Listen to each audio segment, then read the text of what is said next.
Thanks for listening to Creative Control. While I have you here, please consider supporting Youth Empowerment and Support Services, otherwise known as YES. Based in Edmonton, Alberta, YES provides immediate and low-barrier overnight and day shelter, temporary supportive housing, and individualized wraparound supports for young people aged 15 to 24. They work collaboratively within a network of care focused on the prevention of youth homelessness by providing youth with the necessary supports to stabilize their housing, improve their well-being, build life skills, connect with community, and avoid re-entry into homelessness. Learn more about how to donate or otherwise support YES by visiting yess.org. Hey, this is Adam from Toronto, and I support Creative Control because Vish is full stop one of the best arts interviewers in Canada, or anywhere in the world, really. He approaches every episode like he's known the artist for years, creating a conversational atmosphere that gets straight to the heart of the work. No one else in podcasting gets it quite right like he does, with a mixture of meticulous research, wise artistic insights, and well-humored personal connections.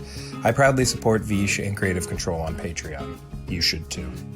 To make your flexible monthly donation to Creative Control, please visit patreon.com/creativecontrol today.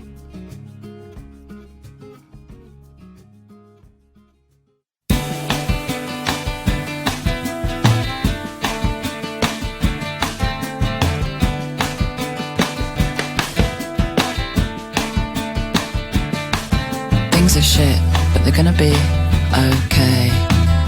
And I'm gonna see the otters. There aren't any otters. There are. Well, we can check. And I'm gonna see the water caterpillar. Florence Shaw and Lewis Maynard are both inventive and talented songwriters who hail from South London in the United Kingdom. Along with their longtime mates Nick Buxton and Tom Dowse, Maynard and Shaw formed the refreshingly unique rock band Dry Cleaning in 2017, and subsequently released critically acclaimed singles, EPs, and 2 albums to date, including their 2021 breakthrough LP, New Long Leg.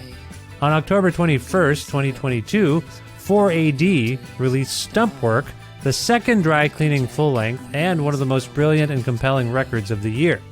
Florence and Lewis and I connected recently during some brief downtime on Dry Cleaning's busy world tour, and we discussed things like the ozone layer hole above New Zealand that likely caused Lewis's recent sunburn, his move from hip-hop turntablism to punk rock bass guitar, why Florence is drawn to different forms of shuffling, her unlikely post as a lead lyricist and singer in a band that was built for friendship and some silliness, how Dry Cleaning's work helped the band and Lewis in particular grieve and cope with the loss of his mother, how family dynamics informed Florence's lyrics on Stumpwork, and a song about a missing tortoise, good advice they received from Simon Le Bon, endless touring and new songs, other future plans, and much, much more.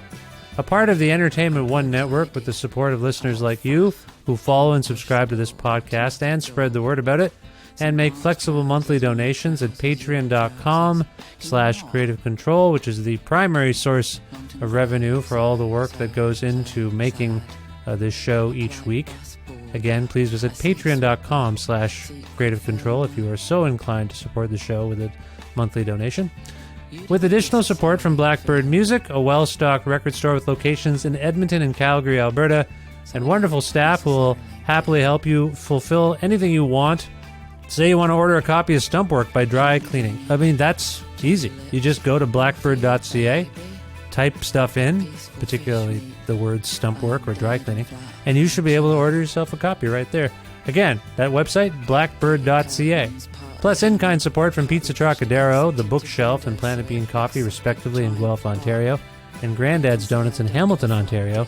This is episode 740 of Creative Control, featuring the lovely and talented Florence Shaw and Lewis Maynard from Dry Cleaning, with your host, me, Vish Khanna. And I'm gonna see the water caterpillar. There's no such thing. Nice idea.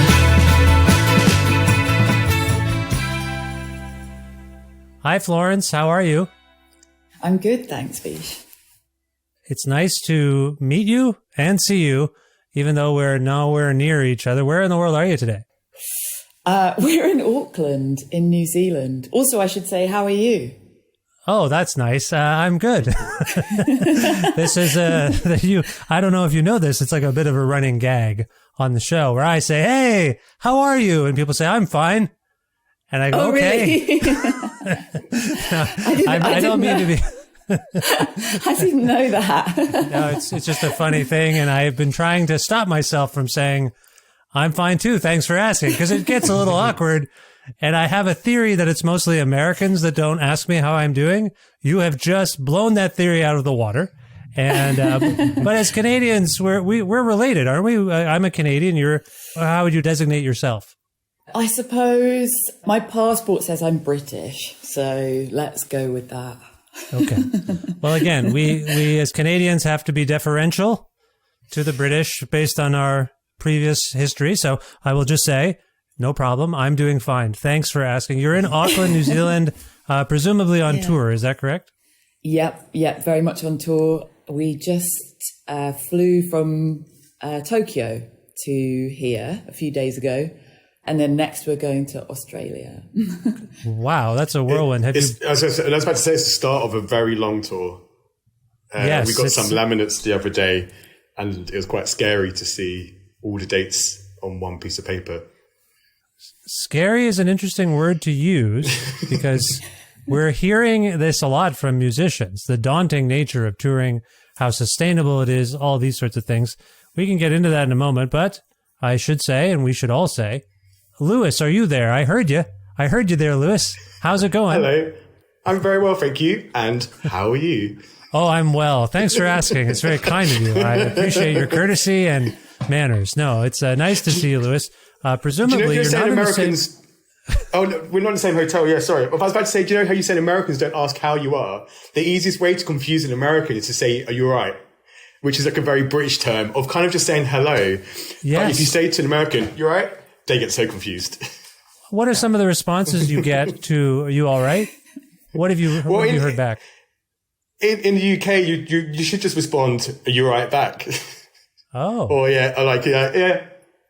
It's not really a proper question. So in England, it's just it's a vicious circle of if someone's all right. You all right? Yeah, you all right? And then it just goes back and forth. I see. It's almost like some regions in France where they kiss like on the cheek 6 times. Sometimes it's like, "You're right, you're right, you're right, you're right, you're right, you're right." Okay. This is my new segment, making fun of America. I haven't had this before, but no, it makes sense. So as you're on tour, Lewis, I see you're not in the same room, but you're also somewhere in Auckland, I hope. Is that true, Lewis? I think potentially the floor below Florence. Oh, there you go. So you're Same building. Same building. Yeah, that's good. You're in a hotel. So same Wi-Fi. This is good. It's like we're sharing the airwaves together. No, that's nice. Have you been, Lewis, to New Zealand before? No. I'm very excited to be here. Nice. How does it feel so far? Does it feel different? Does Slightly it feel like sore, because we only learned yesterday about the hole in the ozone layer here, which means you get sunburnt very quickly. Oh. And it wasn't that hot yesterday. I was wearing like a denim shirt and I was wearing a pair of jeans, and I got quite sunburnt on my face. So I woke up feeling quite sore today. Oh, I'm very sorry to hear that. You look well, if I might say. I don't see it in your face. Well, that's the lighting. Yeah, so hotel lighting is attractive to you. I did not know this, Florence, that there is a specific hole in the ozone layer designed specifically for New Zealand. Is that what Lewis just said? I believe it's over Australia and New Zealand, and just this part of the world generally. Huh. That yes, I think it's easier to get burnt here. I told somebody this yesterday. In fact, I told Nick, who drums in dry cleaning, yesterday, and I immediately sort of like doubted myself, thinking like, saying that out loud, it sounds mad. But it turns out it's true.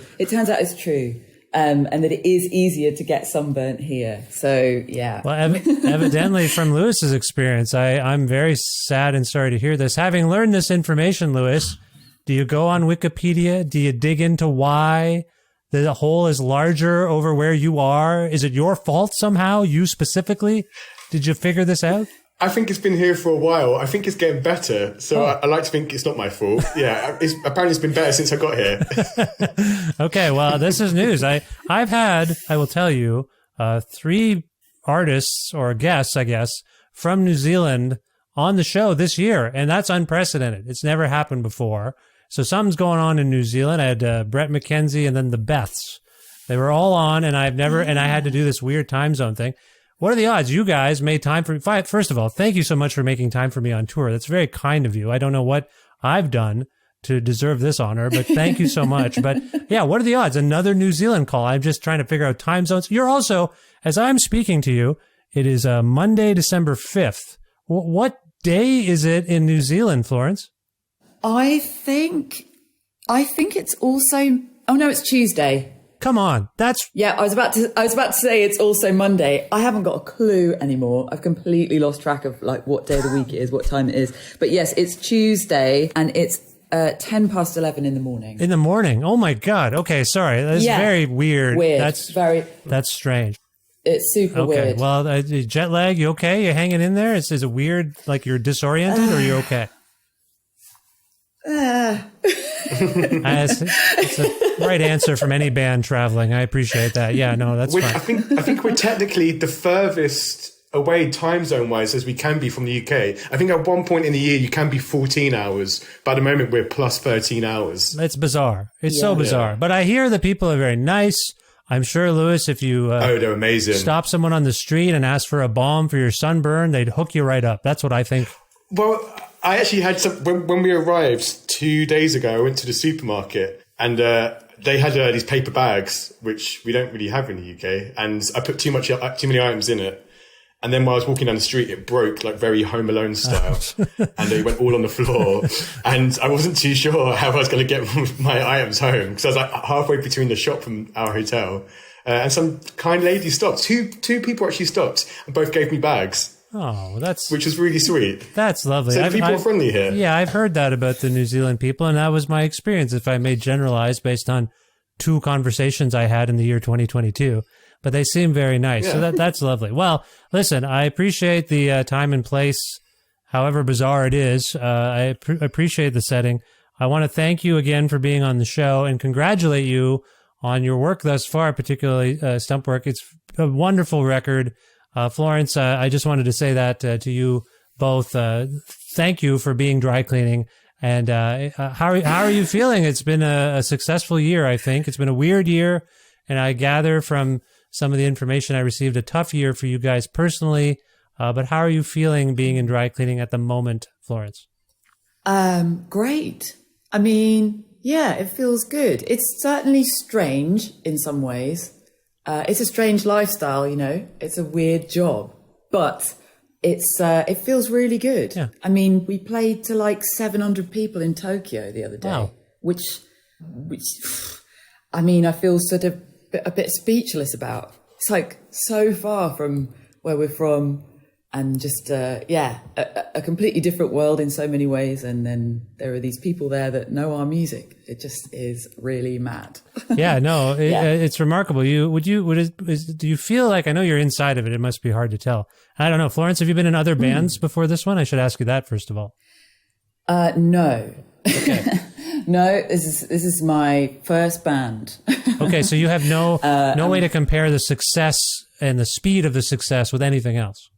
Not really. I mean, I'm also an artist, so I draw and make things. So I guess I can compare the amount of success I had doing that with this, which was much, much less. I know what it's like to make things and the audience for them be small, very small and very localized and basically be your sort of friend group. I know what that's like. Yeah. So yeah, I guess that's quite a good comparison in a way. Yeah. So yeah, but not musically, no. No. Well, this is exciting. I want to get into your foray into music because it seems somewhat unlikely. But what you're just saying, it just seems to be something that kind of happened. So we'll get into that in a moment. Lewis, sort of similar question. Have you played in bands before? Let's start with that. Too many bands. A lot of bands? Yeah, I played in a lot of bands. Okay. Me and Nick were talking about it the other day. I think I played in like over 30 bands. And he was 30? like, I think it's about over 50 for me. Yeah. There's some bands which were just a rehearsal, some bands which was just a one show, some bands kind of maybe a tour. Yeah. Yeah, some bands I'm just like filling in playing bass. I used to do a little bit of session work. Right. So I used to kind of just play bass. Apparently there's no bass players in London for about 10 years. So I used to kind of play with just various bands. Yeah, I had to go through an exercise for someone asked me to be on their own podcast and show. So, and their request was, can you send me 11 songs you've played on? And I thought they were asking me because of this work that I do, but I said, yeah, I can. I've made like 6-7 records myself. But it's true. There was a point, I don't know if you had this, Lewis, but there was a point in the early part of this century where I had a band practice every single day of the week because I was in 5 bands concurrently and had to make that. Have you had that experience? Oh yeah, 100%. I remember one moment I had 2 rehearsals in one day with 2 different bands, and the drummer from the first rehearsal was having breakfast with her housemate. And she was like, oh, we've got a new bass player today. And then her housemate, a guitarist, was like, oh, we've got a new bass player coming today as well. And it turned out it was me. And I was playing in both their bands for some shows coming up. It's very weird when you're an in-demand person, I suppose. But also, by the way, I thought London was lousy with bass players and musicians. Why do they all come to you? Lewis, this is a testament to you and your skills and your personality, I think, right? They all want you, even though there's like... when I was talking about it, it's like a small university town in Ontario, Canada. You're in the heart of London. I mean, is there something about you we need to know? Are you a magical person? I'm cheap. Oh, okay. I was not anticipating that in the list of reasons. Okay, you're affordable. Okay, I got that. Now, I think for a period of time around me, I was the only person who, I think their first instrument was bass. There's a lot of bass players who bass is like their second instrument. Even Nick, the drummer in Dry Cleaning, he's an amazing bass player. Oh. But yeah. How did you get into the bass? So I think bass is smart. That's a smart instrument to take up. Because like everyone needs you at some point. So good thinking there, Lewis. I think you're crafty. I'm going to say that. But what got you into the bass of all the instruments you could have chosen from? My first instrument was DJing. So from like 14 to like 16, I just had like a set of turntables. And I used to kind of play UK garage and maybe like a bit of hip hop and stuff. And then I went to music college and my dad was like, you need a proper instrument. So his brother had a bass. So I got that bass. Hated it. And then about a year later, a college friend came over and was like, you've got a bass. And I played for about a week, then decided to get a bass clef tattooed on me because I was at that age was very influential to get things tattooed on me. Right. And then I kind of had to play bass because I had a bass clef tattooed on my arm. And here I am 20 years later. Is that the rules? If you get something tattooed on your arm, it must be your vocation from that point forward? Yeah, I'm gonna keep it going. I'm gonna get some other things tattooed. Okay, but maybe like a bit of Japanese, so then I have to learn Japanese. That's a good call, actually. So, just to clarify, when you say you were a DJ, were you into kind of turntablism, like actual? Yeah, or were you exactly, just like what distinction I'm making is actually learning to scratch and be a hip hop DJ, or were you into more just mixing events and things like that? Okay, mixing events, but I had the brief period where I was kind of into, was it the DMC championships, where it's purely just scratching and that kind of stuff. You were in that? You were in those championships? No, I wasn't in it. I was into it. Me and my friend would, you could buy like videos of it at the record shop and watch them together and kind of try to do it. Right. So like Kid Koala, A-Track, these sorts of people. Are you familiar with them? Yeah, yeah. Okay, just making sure. I just want to, that's quite a turn you took from that to bass. So that something must have happened. You got into rock at some point. Yeah, exactly. Yeah, exactly that. It was the Strokes. One day I kind of just found them while watching TV and it kind of changed my musical listening and it kind of changed it quite quickly. And then I went to college and someone I went to college with kind of pushed lots of bands on me at once. And I kind of jumped into it. Okay, well, we'll get into your influences in a moment, but same question I asked Florence there, sort of. You've been in 30 bands we've established. Yeah. Were any of them ones we would know? Were any of them ones that were so busy that you were like, this is my life now? Or was it all, like you said, you were kind of jobbing, it sounds like? Yeah, there was a period where maybe I was doing a handful of shows a month. It was never full-time work. Okay. It was but at most part-time work. Yeah. Yeah. So as a musician, you must know success can be 1 in a million. You don't know, like Florence was saying, like I was an artist and now this is happening and it's surprising. Does the success of dry cleaning thus far, does it surprise you, Lewis? Given the kind of music you're making, I would say, I mean, that's got to be a fact. You're not going for the arenas. Sorry, guys, this isn't meant to be disparaging. I'm not suggesting you're trying to fill a stadium full of people. I mean, it would be great. I'm sure it could happen. It's so great. I love it. But I'm just saying, you're not going for that commercial sound. You're not going to get on the radio, even though it's happening. I'm babbling a little bit, but I'm trying to defend myself from insulting you. I'm sorry. Now, Lewis, are you surprised, knowing what you know about music and how success works, are you surprised by how quickly dry cleaning seems to have ascended? How quickly? Yes. It's the first band I've been in which I listen to for pleasure myself. So I think maybe that says a lot about it. And I think that it's the first band where I think my friends have turned around to me when we've released records, have been like, this sounds more like you than anything you've done in the past. So I think it's a very true to ourselves project. And I like the idea of the success that we get from it, as in it's like a nice story of being kind of just do the sound you want to make. Yeah. And it worked for us. Now, Florence, I want to ask you about how you know Lewis and the other members of this band. But since it's germane, had you seen Lewis play music before you started playing together?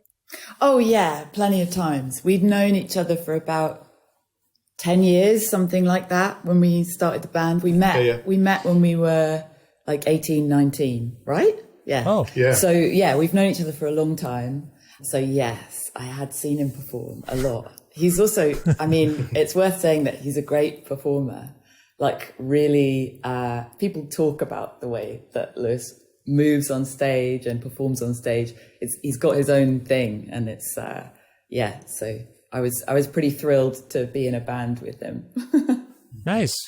Just to follow up on that, Lewis, do you have any performative heroes, people whose stage presence perhaps influences your own? I think in the same way where musically I get influenced by stuff, I bring it in and it comes out very different. Like in my head, I think of Tina Weymouth when I'm performing a lot, and I do not look like or act like Tina Weymouth on stage. Now and again, there might be like a slight crab motion sideways, but it never comes out how you want it to. I've observed this about comedians. When a comedian is about to do an impression of someone else, I can see their whole body, their physicality is trying to change. It's not just the voice. I've seen it on talk shows all the time. You can see it. Their eyes just change as an actor. So I wonder, Tina Weymouth, a wonderful bass player from Talking Heads, do you picture her? Does she fill your soul as you're turning into Tina Weymouth? How does that work for you? Yeah, now and again, as in, it's just a nice, you could get distracted so easily on stage and your mind could go in so many different directions. Right. So kind of just to focus on someone who you love and adore and to kind of channel their energy. Yeah. Okay. Yeah. I've got it. Okay. Florence, your similar kinds of questions, I suppose. I want to know more about what got you into this realm, to follow up on what you were saying earlier. And within that, do you have musical influences that you can share with us as a writer and as a very unique singer? I'm curious about those things. Can you talk about that a little bit? Yeah. I always find influences tricky because my listening habits they're not very linear. I jump around a lot. And I don't often listen to albums.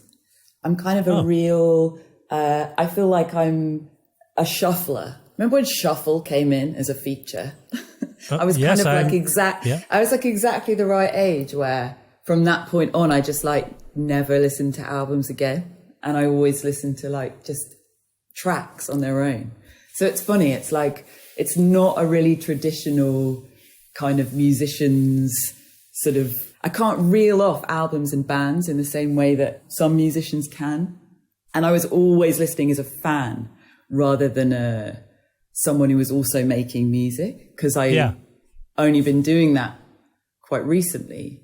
But in terms of writing, there were a few people that I always listened to the words in music. When I was younger, I was a really big Smiths fan. They're definitely the first first band I listened to where I felt really excited about the sort of potential of lyrics and the kind of themes, like where things can go beyond love songs. Also just like humor, how funny lyrics can be. And also I'm a big fan of Björk's lyrics, actually. Yeah. I really like, she's obviously writing in a second language, and I enjoy what that kind of leads to. It's almost like sometimes sentences in her writing are very long, and sometimes you can tell when she wants to be really specific or she wants to be more vague, and it's done in such a way that's I think potentially influenced by the fact that it's a second language, and I really enjoy the sort of unpredictability of that. Going back to your love of shuffling. Yeah, right. Yeah. It's like, there are so many people really whose writing I really like, but it's fairly random.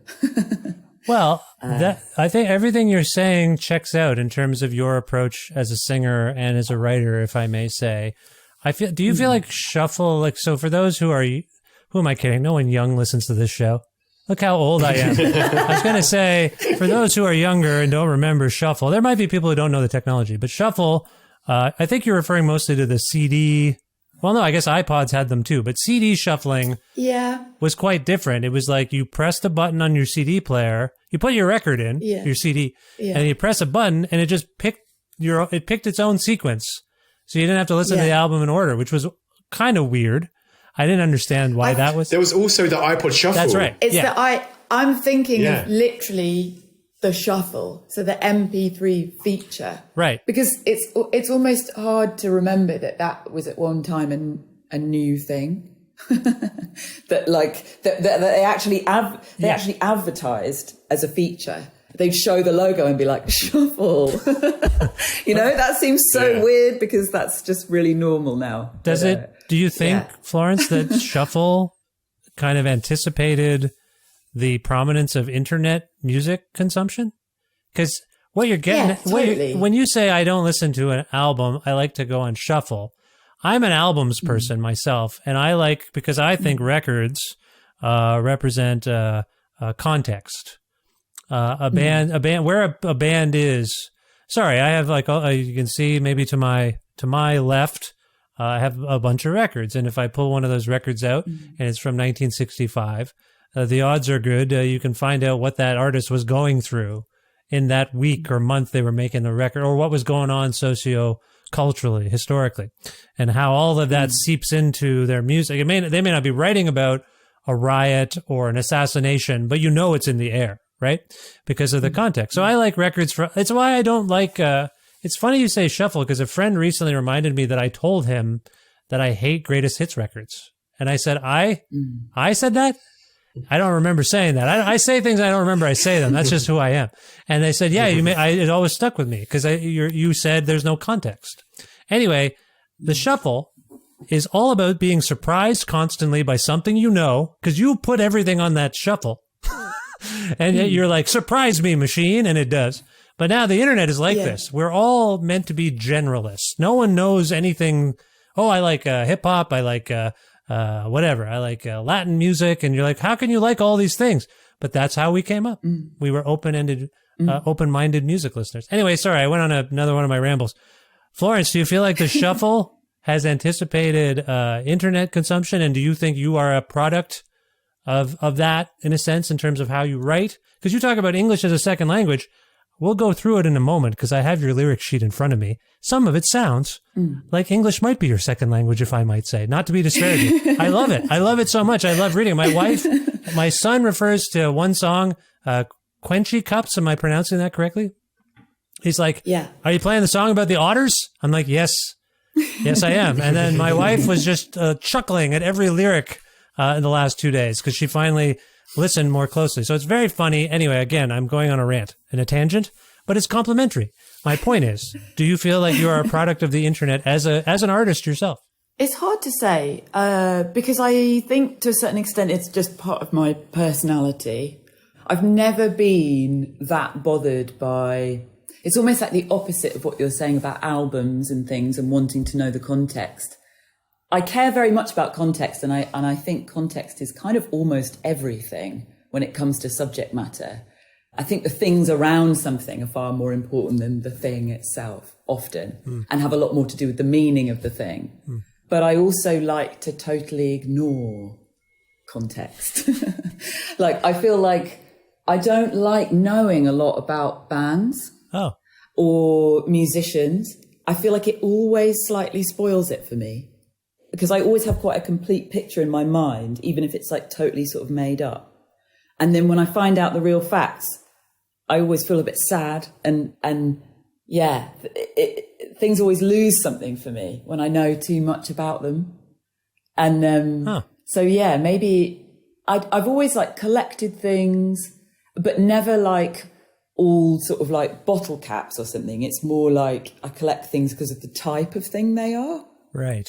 Maybe like the color they are or the size they are. So I'll collect like small things and people will be like, what do you mean small things? And I'll be like, well, just things that are small. And they'll want it to be, oh, do you collect like doll's house furniture? It's like, well, some of it might be, but not all of it. You know, so it's like, maybe it's just like an intuitive thing. I think categories is like not really my thing. It's more just like, sort of like follow my interest from inside rather than like a prescribed thing. I think you've answered my question. You are a shuffle person. You are a product of shuffling. Probably. Yeah. Probably. Everything is just different but it's still yours. Yeah, you are a shuffler. I think that's true. Lewis, do you have a take on Florence's approach to singing and writing? Because you put a band together. I'm not sure of the chronology of this, and maybe you can clarify this, Lewis, but I assume, you have a band, you have musicians gathered, and then you're like, who is going to sing? How are they going to... I can't think of being in a band where we've thought, how is the person going to sing? But maybe you had these conversations. Lewis, what's your perspective on what Florence does exactly in dry cleaning? Keep in mind, she's a shuffler. So we have to be cognizant of that fact with everything you say. But can you speak to that? Well, the band kind of started as a social gathering, really. And we were kind of, when we invited Florence into the band, it's more just inviting someone into our social gathering, which was mainly eating with a bit of music on the side. I see. Yeah. And myself, Nick and Tom have all been in lots of bands.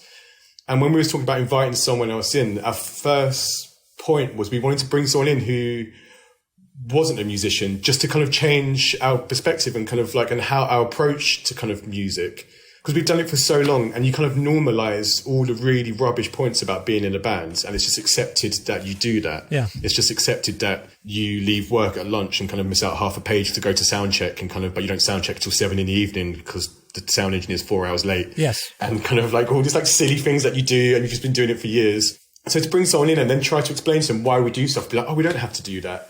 Even when it came down to our social media, that was a conversation that we had quite early, being like, oh, we don't have to do a typical social media where we post pictures of ourselves.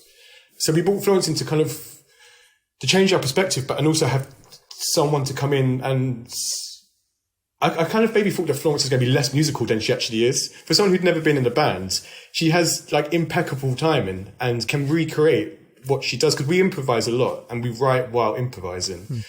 And then we kind of we find ourselves trying to recreate that in the studio and recreate that live, which is quite daunting sometimes, because sometimes you're like, oh God, that's really tricky. I remember there's a song called Leafy on our previous record, which took me ages to learn the bass line for it again, because it was so all over the place when we demoed it, and I hated it. I was like, I'm never going to improvise like that again. I wasn't even improvising, I was just trying to write at the time. Yeah. But Florence's approach, and I've never been in a band where the vocalist writes at the same time as the rest of the band and kind of creates their parts and melodies and kind of rhythms. So that's really interesting, because as a bass player, I get to play off Florence more than I would normally a vocalist. That's fascinating, because I think with a wonderful band dynamic you have, the singing could have maybe gone in any which direction, but I don't know. I know people apply post to various genre signifiers, and you've gotten some of them.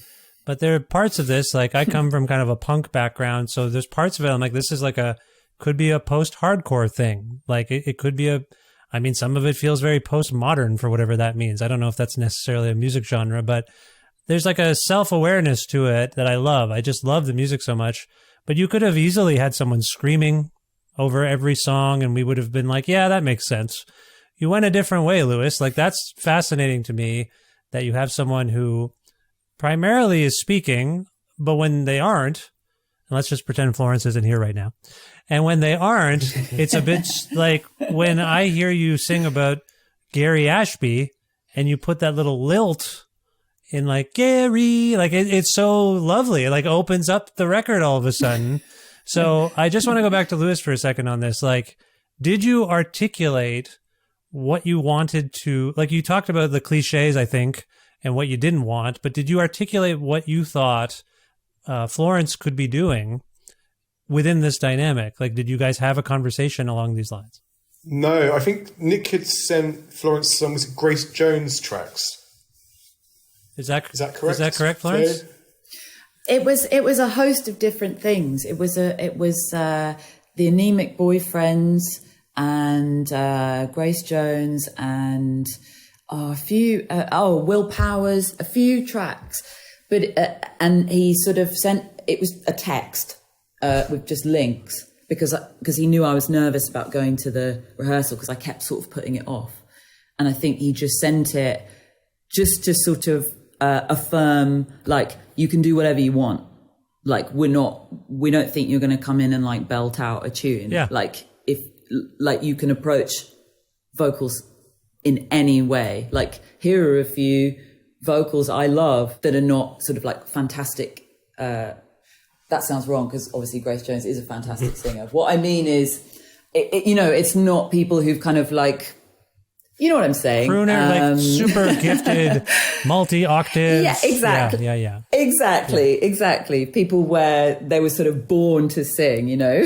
Right. I think he just wanted to, kind of turn down the heat on what was expected of me and that I could do it in a creative way. Had you ever done, so this is your first band.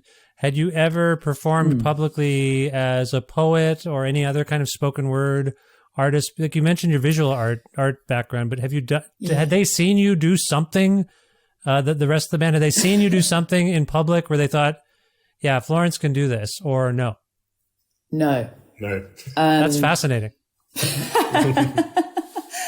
No, I'd done little bits of writing that went along with my drawings, almost like captions. I'd done those at college. I went to college with Tom, who plays the guitar in Dry Cleaning, and he'd seen those. But in terms of sort of speaking publicly, the closest I'd got to it was I was teaching in art schools, which obviously sort of involves addressing a room, and I'd learnt poems by heart and read them out when I was 7 at school or whatever. That was it. Okay. That was it. So, Lewis, did you, in thinking about having Florence in the band, musicians can be very serious people. Let me just level with you. They're very serious. They can be very like, I want to be taken way too serious. I want to be taken seriously. There's no fooling around. We don't like comedy. We're just look at us brooding photos. But my thing is, like, this band could have gone like I said earlier, I think it's fair to say this band could have gone in any which direction based on your front person. Did you, as a band, think it would be nice if this was kind of a laugh? This would be fun. Like, it could be like someone who's like almost a comedian on some level. Did you have those thoughts? Well, like I was saying, it was more of a social gathering. Right. We never planned on really playing any shows. When we recorded the first EP, the only reason we recorded was just to document what we were doing at that point. And our friend Christian owed Nick a favour, but I'd also played in kind of some of his bands and he mainly owed Nick a favour. I think Nick played some drums with him at some point. So we went in and just for a day, just to record, just to document where we were at that point. And some of the songs weren't finished, like Magic and Megan. We were about to just stop recording, and then we were like, we've got this one idea. And he was like, let's just lay it down. And then this became like our first single, I guess, So a lot of it was just like snapshots at certain points. And then from that, some of his friends were playing a show, and then they asked us to play a gig with them, and then they're having a garden party where Christian lives, so we played their garden party, and then shows just started coming in. And but yeah, we still never thought about, we weren't going to be a band who just like played regularly live or even really put out music.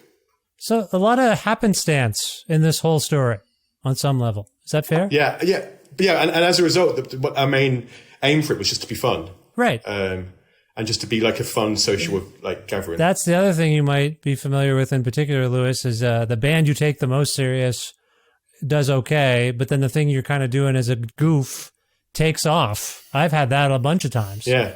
And I'm like, why? But the thing I care about, why? They're like, no, 10 people are going to come to that thing. But the other thing that you don't care about, 5,000 people are going to show up. You're like, what? Yeah. It doesn't make any sense. Anyway, sorry, that's just my own history here. But Florence, I didn't. No, I relate to that a lot. Right, coming from your background, you'd have the same thing, right? Because you're doing this and it's fun. But it seems to me, I don't know if you feel this way, but it could have gone either way. If you would probably have been like, yes, there's 10 people here. I understand that. But now you're at 700 people in Tokyo, and you're trying to understand that. Is that fair? It's certainly the thing I've done in my life where I've tried the least. and also not just tried the least, but actively didn't give a shit whether people would understand it or not. Whereas before I was always making things, thinking very much about the audience. Right. And really dearly wanting people to understand it. And doing this, as Lewis is saying, because it was never a plan for anyone to hear it, it was like, whatever. I mean, like a lot of times in the rehearsal room, it's hard to hear the vocal anyway.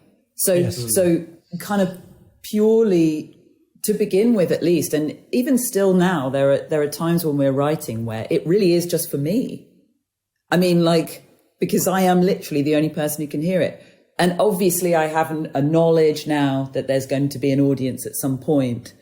But I don't know, whenever we're playing or writing, my brain doesn't really have the capacity to think about that many things. Yeah. I kind of just think about doing it. So at least while we're writing, I really am just thinking about what I think of it. Fair enough. And that's the first time I've ever done that. In the past, I so dearly wanted to do something that connected with people. Yes. That it's all I was thinking about. Right.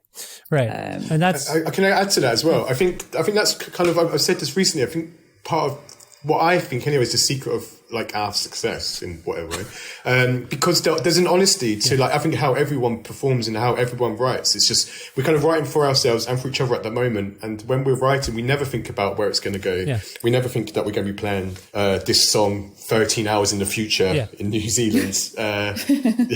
Right. Yeah. So again, I think there's just like going with the flow for everyone involved. That's important, and it's hard to do that because people want to take it very seriously. Florence, I earlier was mentioning to Lewis that musicians can take themselves very seriously. I was suggesting that you have a comedic lilt to your approach, and I realized as I was saying it, what if she's a serious musician and she doesn't like that I'm saying this? Do you view yourself, because I will say, and we will go through some lyrics, I hope, in the time we have left, I really appreciate the poetry of what you're doing. I appreciate the observational quality to it. I appreciate, because you're a shuffler, the decontextualized nature of it. Like it feels very much like found sound conversations that make it in, and you're like, I know that that's part of your process, so it makes it make more sense to me, even though sometimes it doesn't cohere in a traditional sense. All this to say, are you a serious person? Are you a self-serious person? Or do you feel like you're trying to bring a fun aspect to this band? Because your vocals are very high in the mix. You are a focal point here. It's not like a tossed off idea that we're going to have this sort of quasi spoken word singer. It seems very deliberate, but do you take it like, are you insulted when people say, oh, that's very funny? Or are you like, good? Oh, no. I mean, I think I take I do take it very seriously. Yes. I think I'm probably quite a serious person, but I don't consider something being funny to not be serious.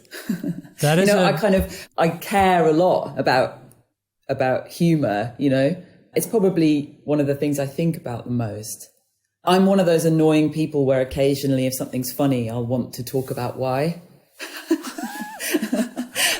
Which is like a nightmare. That's like the most boring thing you can do, you know, like analyze the funniness of something. It totally kills it like immediately. Well, And maybe.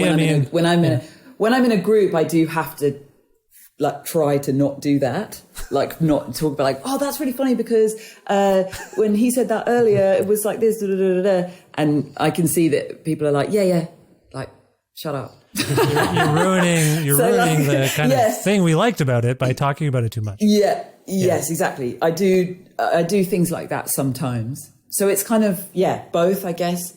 I really like silliness. I like to be silly.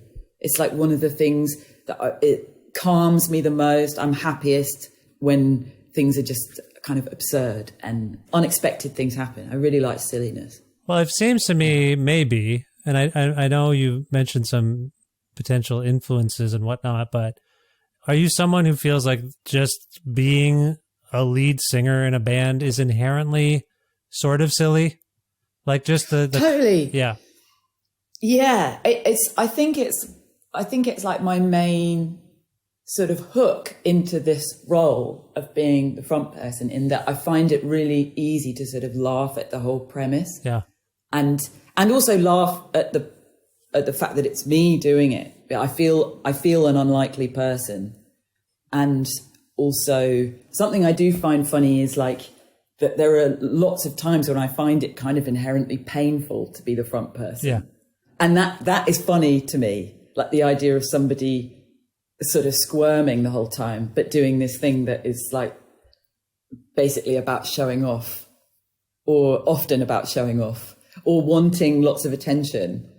But it's like, if you don't want it, I don't know, there's something just funny about that to me.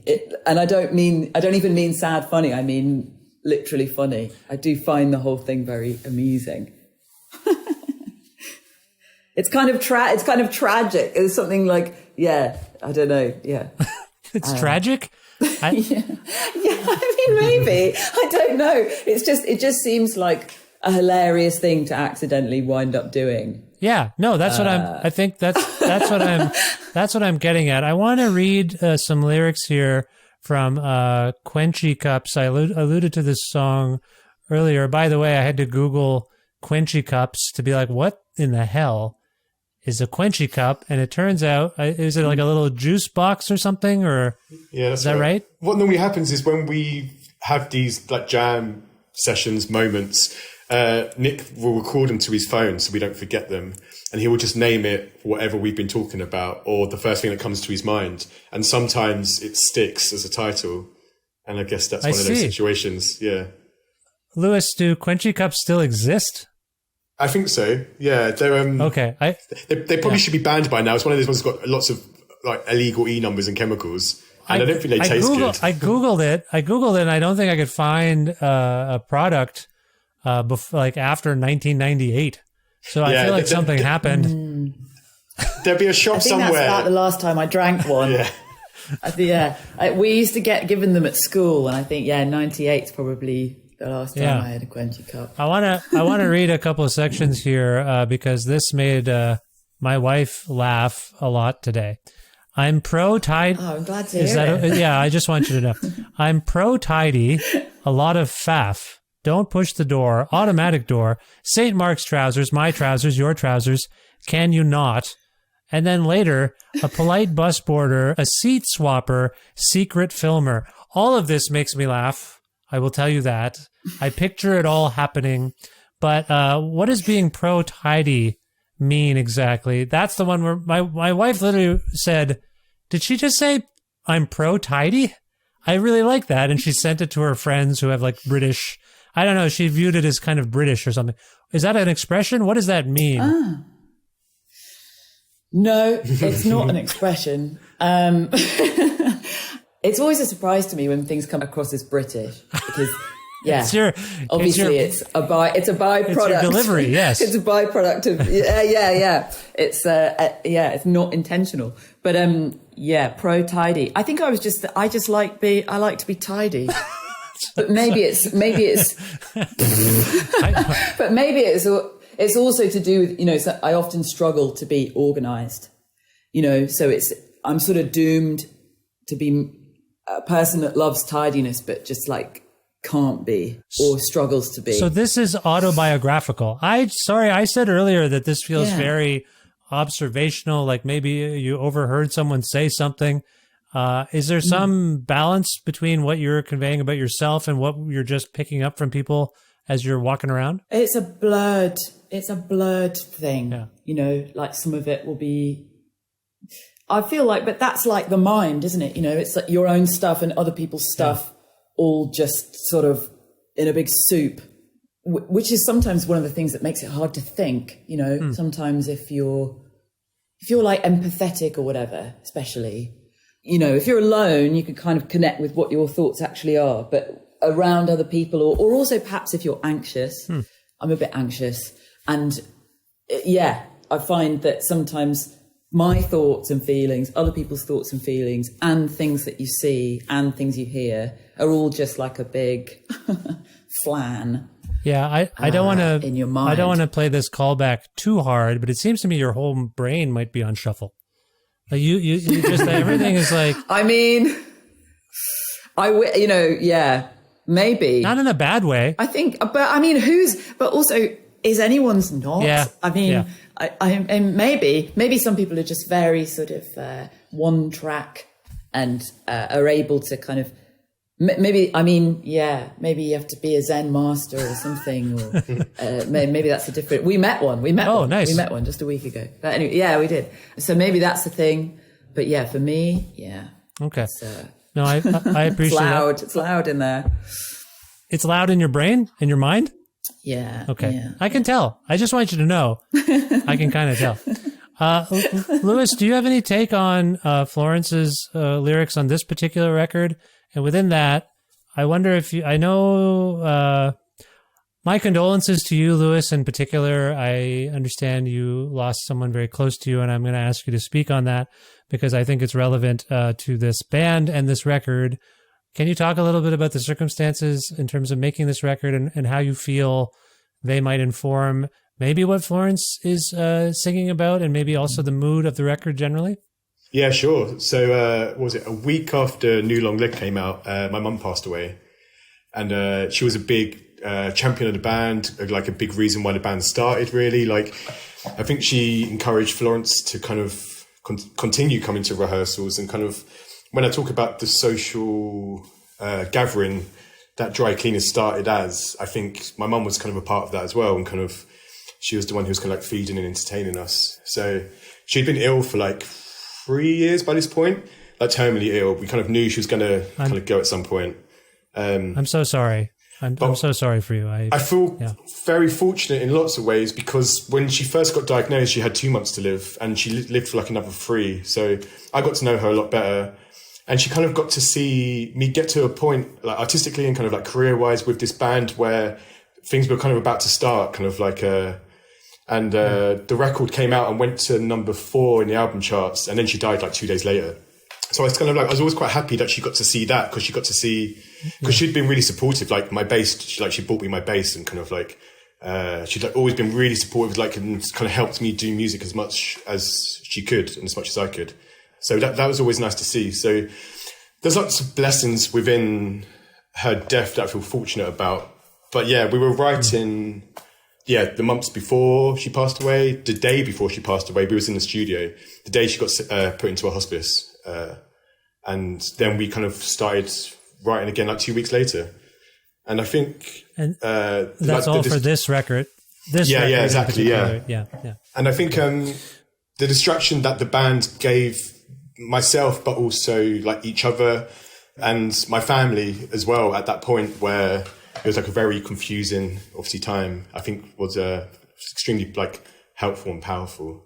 And I think Florence's like humor within her lyrics, kind of the sadness to the humor, like the quick snap, is one of my favorite things in life. I've never laughed as hard as kind of like the day my mum died, kind of like, and like moments of waiting outside the hospital, kind of like waiting for bad news, kind of like sat in the car with my family and we're all kind of joking and throwing around jokes. And like, yeah, that kind of humor kind of like keeps you alive, but also it's amazing. And I think Florence kind of does that well in her lyrics as well, how there's really, it'd be like comical and then she goes like a really serious lyric, like It's Europe always gets me in the strong feelings.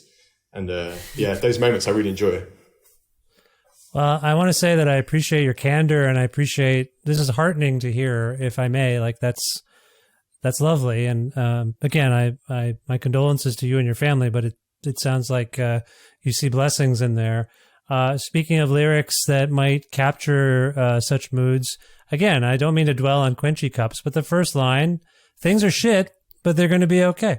This is kind of how I've been feeling this for like the last 2 odd years, let's say, in particular. Like things seem bad. Florence, like I was trying to get to earlier, in terms of autobiography, it does seem like you approach your songwriting from a balance of autobiography and universal kind of themes. How did this circumstance for the band in particular, can you see it? I know it might be hard for you to be objective, but do you see how it informed where you went with some of your ideas as a lyricist here? Very much. I think there were definitely moments that felt so bald in a way, where emotions were so raw and real things were happening. You know, not just kind of like, oh, you've had a bit of a bad day or whatever, but, you know, life things where you're coming to terms with the end of somebody's life, an incredibly important person, the end of their life, and you're facing the fact that they're not going to be around anymore and what that means for the people around them, like real things. I think certainly I felt unable to write in as much of a veiled way as I had before. You know, things like things are shit, but they're going to be okay kind of is so basic in some ways. And I don't think I'd really written like that before. I think I was always interested in layering things and maybe even trying to disguise feelings, or trying to write things that had multiple interpretations.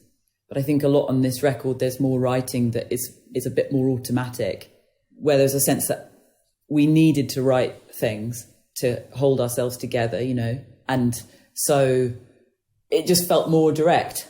Yeah. Somehow, if that makes sense. It does. One of the I alluded to one of the catchiest songs on the record, Gary Ashby, and I wonder if, so on the surface of it, just so people understand, it's about your family.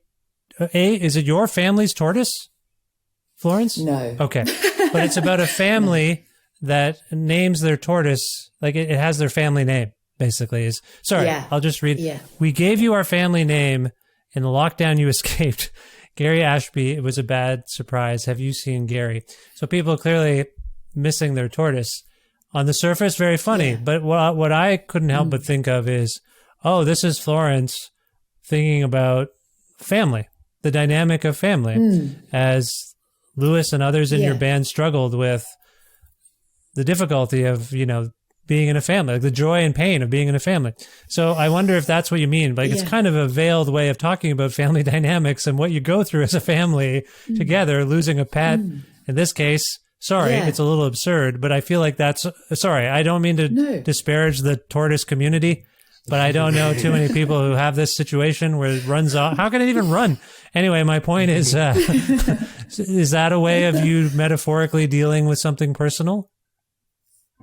Totally. I always thought of that song as being about family chaos. Yes. And difficult things. And it really occurred to me the other day that it's sort of written from the perspective of a child, which I didn't really realize until quite recently. I was like, this is weird. I'm sort of like I'm like a child in this song. Yeah. I don't know. That wasn't really something I thought about. It just happened that way. And, it's almost like thinking about that childlike perspective where bad things are happening that are grown up things, but the sort of knock-on effects are child level things, like things going wrong with pets or things being disorganized. Yeah, like that, the thing about Dad's got blood on his head. Yeah. I remember when I was a kid, walking with my dad going to school, it really stuck in my mind. He walked past like this rose bush and it had big thorns on it, obviously, and it scratched the top of his head, and this massive drop of really thick blood like rolled down his forehead. And it was like very shocking to me as a child, because it was like that moment of like, oh, my dad can get hurt. Yes. Right. You know? And I'd really like never seen that before, because I thought of him as like a really tough, just an untouchable guy. And this funny little accident happened just as we were walking to school, and he was just kind of wiping off, going, oh, scratched my head. And he thought it was nothing, you know, just wiped it off. But I was like shell shocked. And that's really stuck with me as something that was kind of quite, and, you know, maybe that's a little of what we sort of saw in the last year or so, where something happens where you feel like you've leveled up a bit in life. Yeah. Where you think, right, okay, bad things can happen. that are maybe on a scale that I hadn't really sort of felt before. It's interesting to me that you invoked being shell-shocked when we were talking about a song about a tortoise. That was quite a connection that you made there. I'm shell-shocked by the song, in fact. No, I appreciate everything you're saying. Are there things about the record that people have processed in a way, Florence, in particular, that have surprised you? Like, because I think... always. There are? Yeah. Yeah, always. I think it astounds me that I just thought people would think it was a load of old nonsense, maybe, or like, I don't know, like when I know, I'm aware that the way I write can come across obscure. Obviously, I'm aware of that. And I'm always really pleasantly surprised by people's imaginations, how they can link things together that are so, the real reason things are written is so specific, really, and often so personal that there is no way somebody could know why one line comes after another or something like that. But it still seems to come across in a whole variety of different ways. People apply their own stuff to it. And that thrills me, really. I think that's really great. I really like that.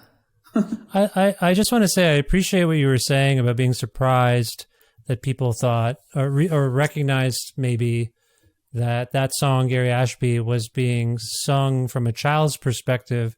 I don't want to go too far down this road, but how many of us have heard adults talk to their pets like they're babies? Oh, God. Guilty. That baby talk. Yeah. So I allude to your singing. Have you seen Gary? Have you seen Gary Ashby? Like, your voice is up like a child's almost. And so maybe that's what people are picking up on, that innocence of like, can you help me? Where is Gary? But I think an adult with an animal becomes a child. And it's right. Very fascinating. Anyway, that's just my armchair psychology. I don't mean to bombard you with, but there's some to it there. And I feel like that's swimming around in this record, that, the innocence of an adult and a child, I feel like is swimming around quite like, maybe we'll see otters. Are there otters? We'll see this instead. Like, I don't want to extract too much meaning from this in a sense, because I appreciate the mystery, but there is this like childlike curiosity to your lyrics here in particular that I find fascinating. And I think it speaks to kind of that family dynamic of, oh my God, my dad can get injured. Oh my God, we're mortal beings. Like, I thought he would be here forever.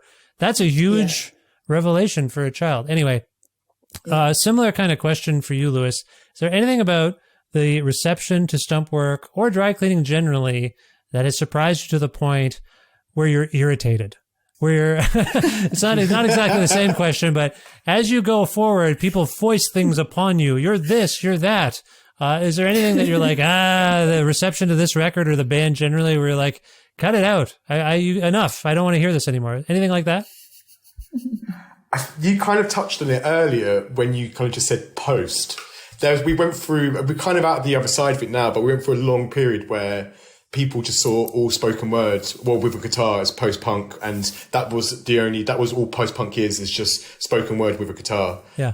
Which I think kind of did benefit us when it came to the media slightly. People would write articles about spoken word, so we kind of rode that wave a little bit. Yeah.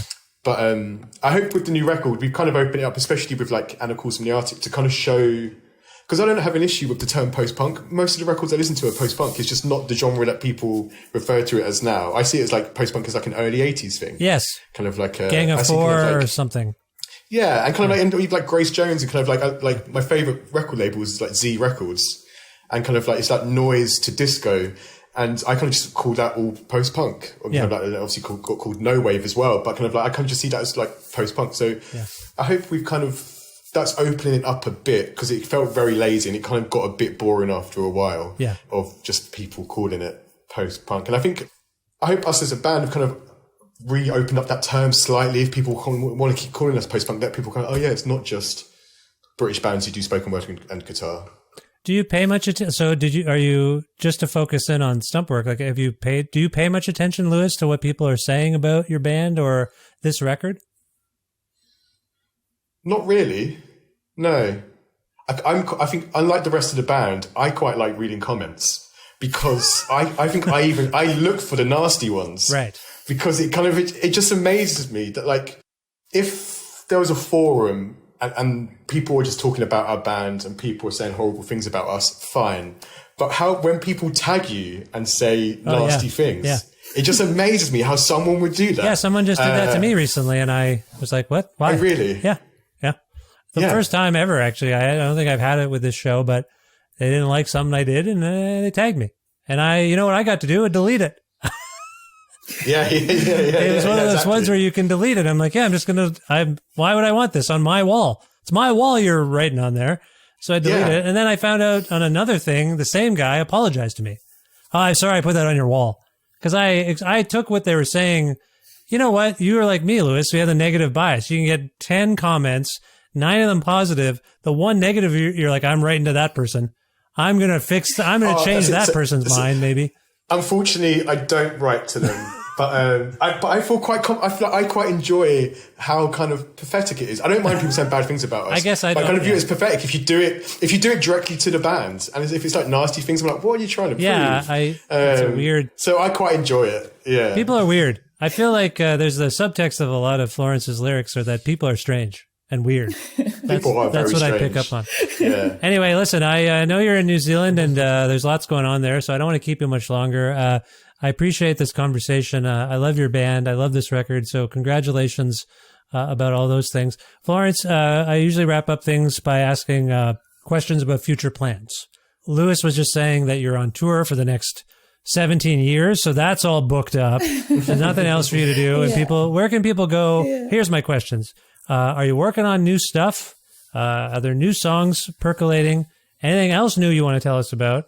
And we can go back to Lewis for this. I usually ask people to tell me and my listeners where they can go to learn more things.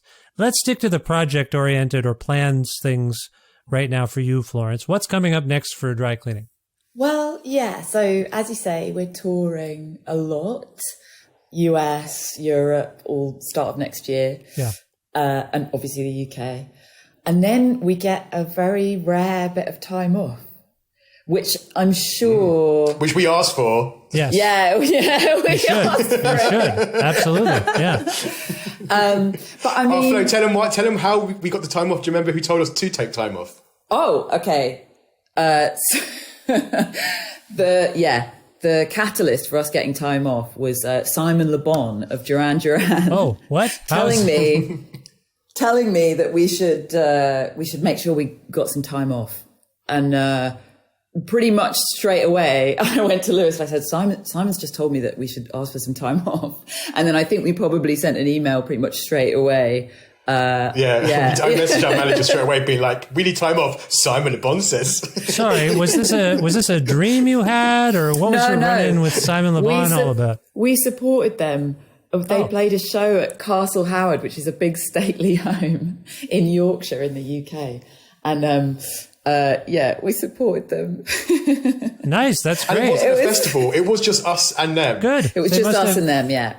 I can see some kinship And there. Simon Le Bon walked into our dressing room and was like, "Hello, Florence. Hello, Lewis. Hello, Nick. Hello, Tom." Knew all our names. Oh, amazing. And knew loads about us. It was so sweet. I bet they're very nice people. I think, when you have that much success so quick, like you guys, in a sense. Although I think they were doing a fair amount before they really broke through around the world, as I recall now. But no, they probably saw some of themselves in you guys somehow. Maybe, I don't know.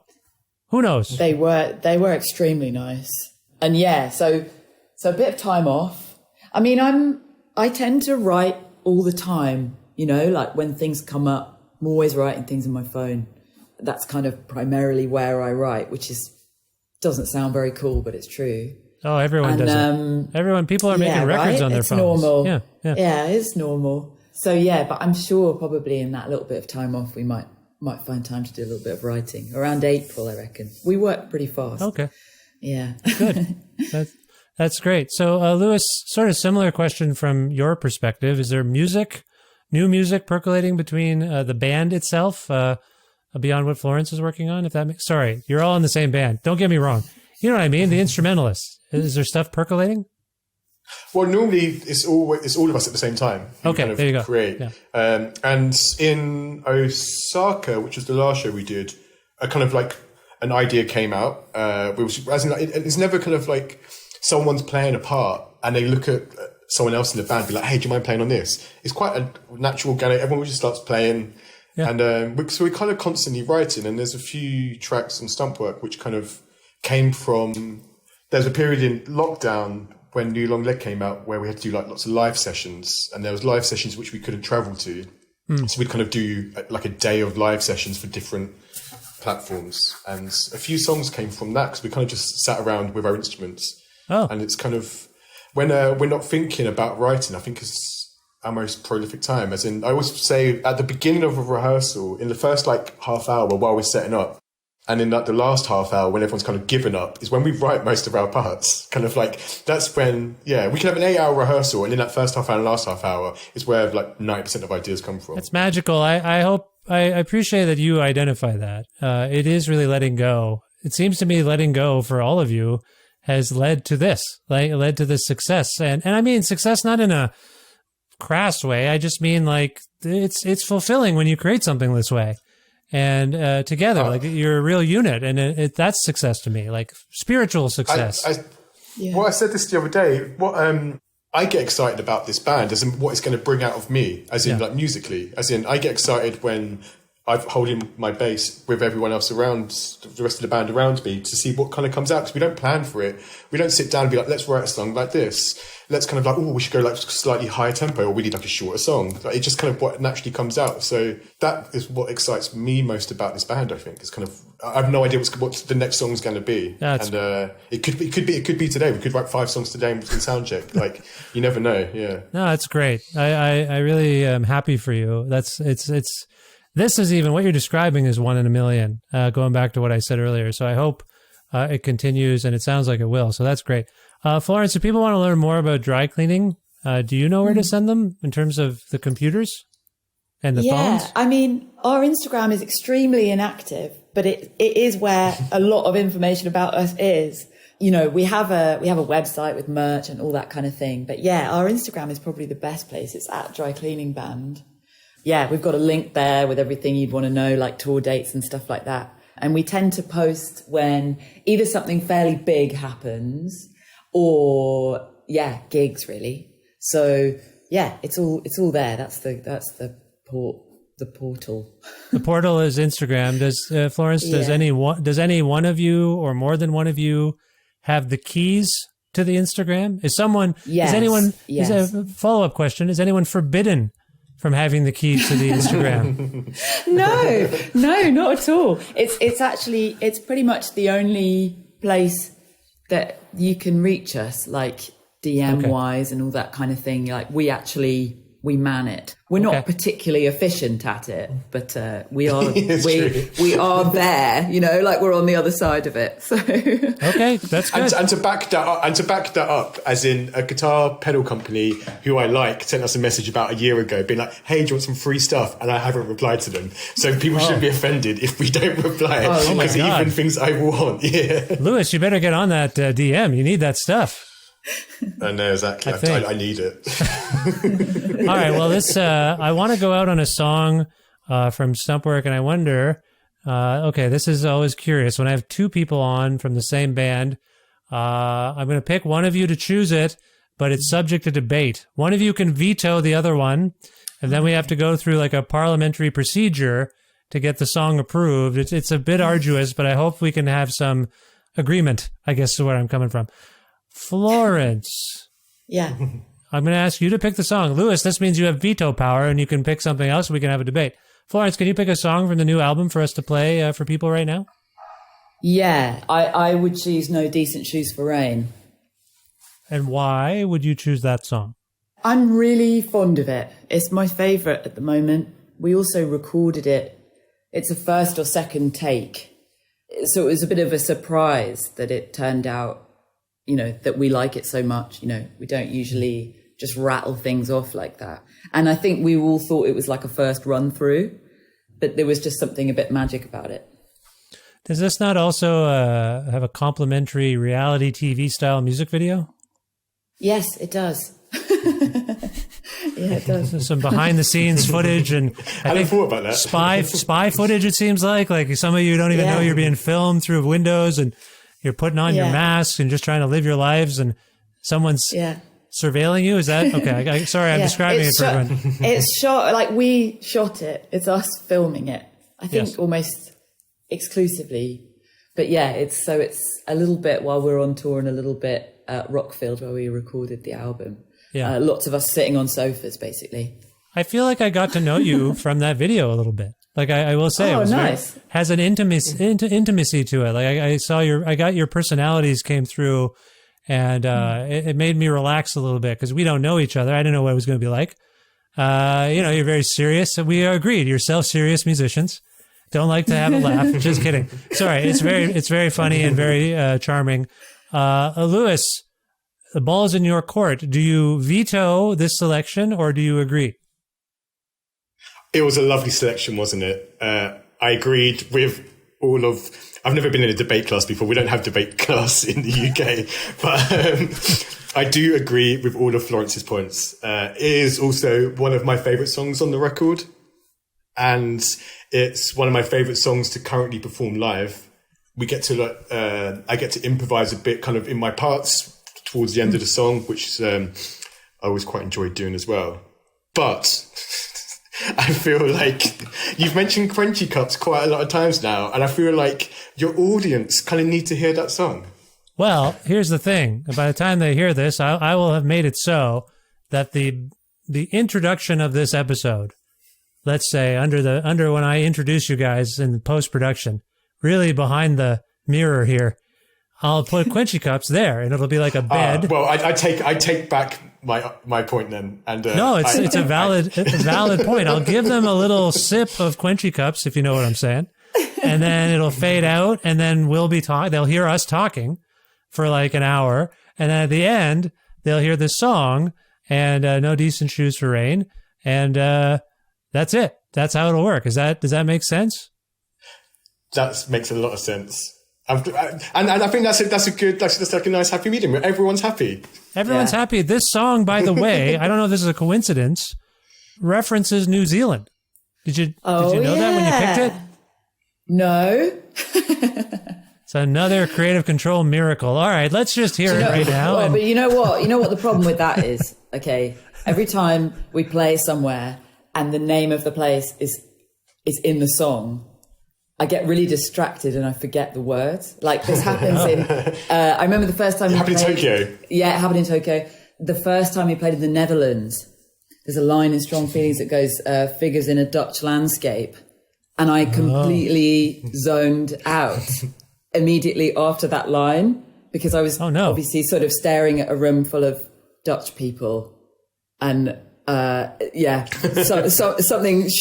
something short-circuited in my brain at that moment, and then I forgot all the rest of the words. So that's probably going to happen tonight with this. Well, it also may happen in New Zealand. It may also have to happen in France, Switzerland, Northampton, Exeter, and Egypt. They're all mentioned. These are all things you got to mark on your calendar. It's like, I don't know what's going to happen. What a nightmare. I'm just teasing, just making jokes. This is No Decent Shoes for Rain by the wonderful band Dry Cleaning from their beautiful album, Stumpwork, one of the best of 2022. Florence, Lewis, I really enjoyed this myself. I hope you did too. And I hope we speak again someday. Best of luck in the future. Thanks very much, Vish. Thank you very much. Lovely to meet you.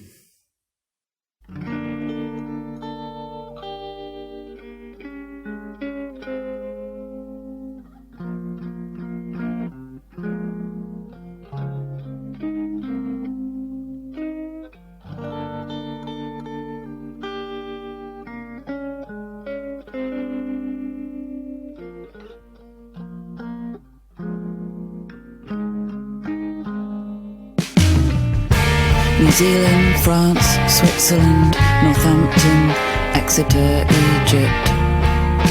It won't do to cry about it. I've seen a rat. I've seen a guy cautioned by police for rollerblading. Let's smoke and drink and get fucked. I don't know. Let's eat pancake.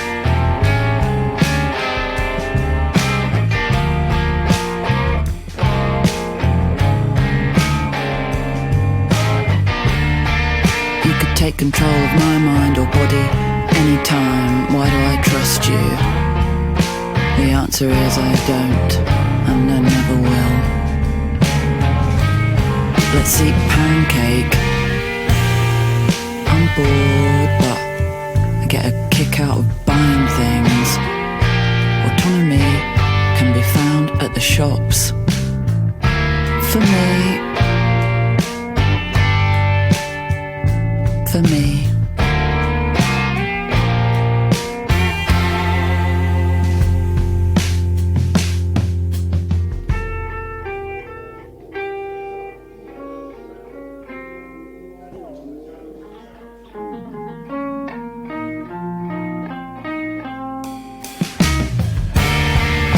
Who are you? That's right, you're from the 70s. I've got to travel back in time to stop this madness. Don't do this, don't do that. My poor heart is breaking. Too big for a large.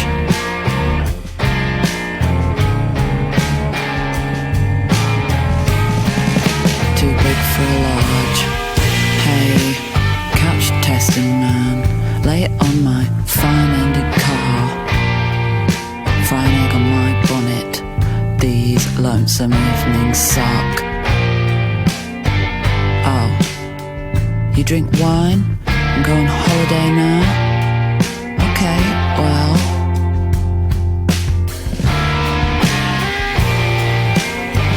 Okay, well.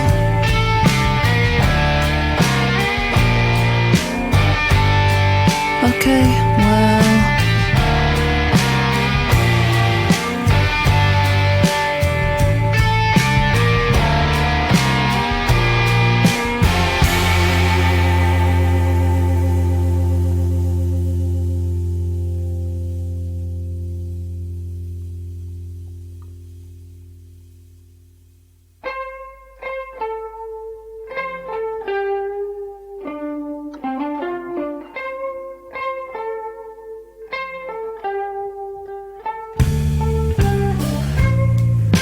It's so good to meet you, but not here.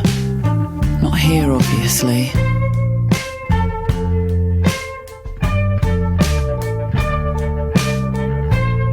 I've seen your ass, but not your mouth. That's normal now. I'm Sandy and Felton Mel. Especially on a day like today. Can you describe the picture with me? What are all these men carrying? What is this toxic sludge?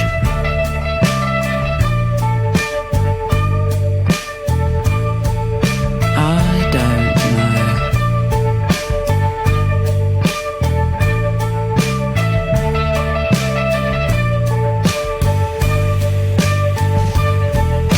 Rah, rah, rah. I've seen a rat. I've seen a guy cautioned by police for rollerblading. Oh.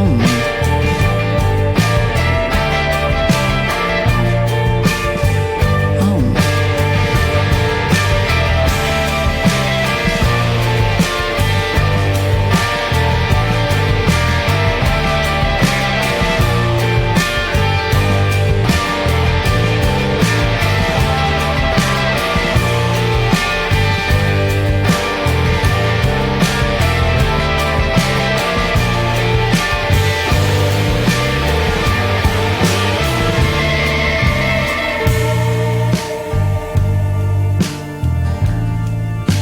Rah, rah, rah.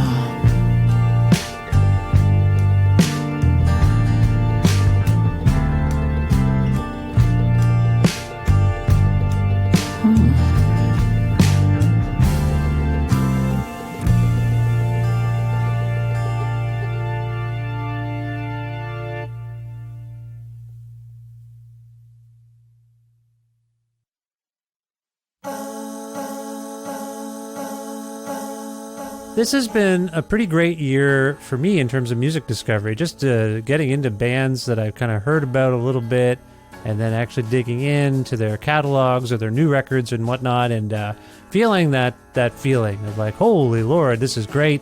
It's exciting to discover new music.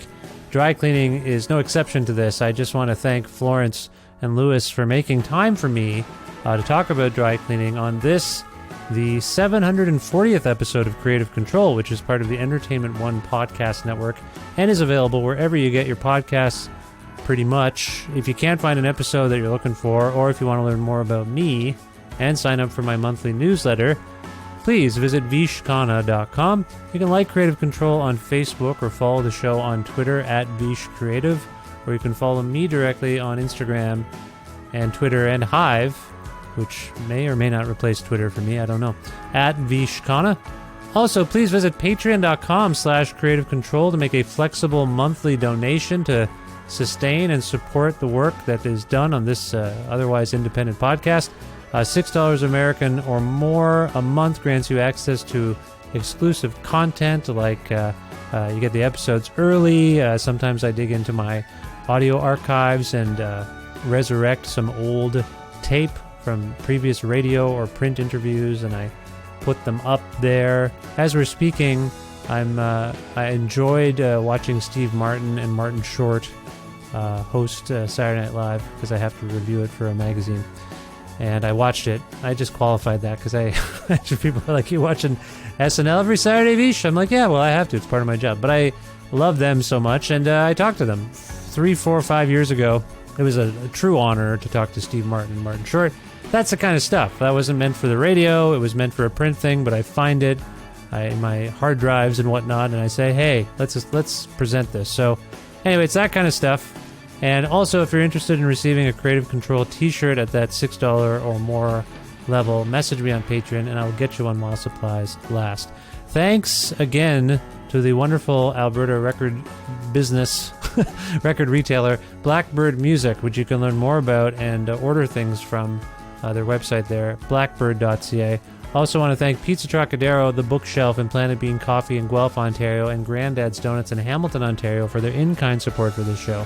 Thanks as always to my friend Jim Guthrie for letting me use some music of his on Creative Control. You can learn more about Jim at jimguthrie.org. And finally, thank you so much for listening to this episode with Dry Cleaning. I hope you found it interesting and compelling. And if you don't know the band, you'll check them out. And if you do know the band, I hope you gain some insight into them as people and their process. And I hope you will subscribe to this podcast or follow it on whatever you use and tell your friends all about it. That helps a lot. All right, I gotta go. I'll talk to you very soon. Bye for now.